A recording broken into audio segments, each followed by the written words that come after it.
एकेकाळी मराठ्यांची राजधानी राहिलेल्या साताऱ्यामध्ये आज मराठा क्रांती मूक मोर्चाचा एल्गार पाहायला मिळतोय।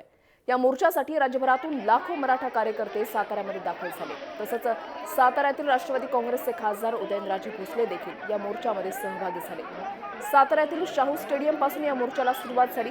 कोपर्डी प्रकरणातल्या दोषींना फाशी द्या, मराठ्यांना आरक्षण द्या आणि अॅट्रॉसिटी कायद्यामध्ये सुधारणा करा, या मराठा समाजाच्या प्रमुख मागण्या आहेत। दरम्यान सातारा पोलिसांनीही मोर्चाच्या पार्श्वभूमीवर शहरात मोठा पोलीस बंदोबस्त तैनात केलाय।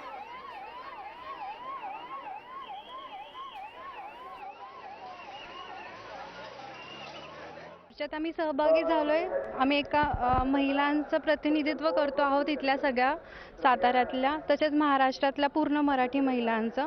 पण मी म्हणेन फक्त मराठी महिलांचं नाही तर आम्ही म्हणजे पूर्ण देशातल्या महिलांच्या संदर्भात आम्ही इथे उतरलो आहोत। कारण आपण मेन जी आपली मागणी आहे या मराठा मोर्चाच्या संदर्भातली की कोपर्डीत जो मराठा मुलीवरती ज्या नराधमांनी निष्पाप आणि निर्घुणरित्या जो बलात्कार केला त्याच्या संदर्भात की त्या नराधमांना योग्य ती शिक्षा मिळावी।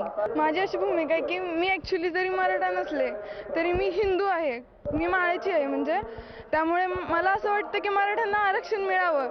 कारण इंजिनिअरिंग शिकते आत्ता मी। इंजिनिअरिंगमध्ये असं बऱ्याच वेळा होतं की ज्यांना 90% 85% आहेत त्यांना कधी कधी ॲडमिशन मिळत नाही। पण त्याच ठिकाणी ज्या SC ST म्हणजे कोणत्याही जाती असतील तर त्यांना कमी पर्सेंटेज असतील ना तरीसुद्धा त्यांना म्हणजे सीट्स मिळून जातात। पण तिथे प्रॉब्लेम काय होतं की जे गव्हर्नमेंटच्या सवलती आहेत, कारण गव्हर्नमेंट कॉलेजला मी शिकते आत्ता इंजिनिअरिंगमध्ये, तर तिथल्या ज्या सवलती आहेत त्या मराठ्यांना त्यांच्यापासून वंचित राहू शकतात।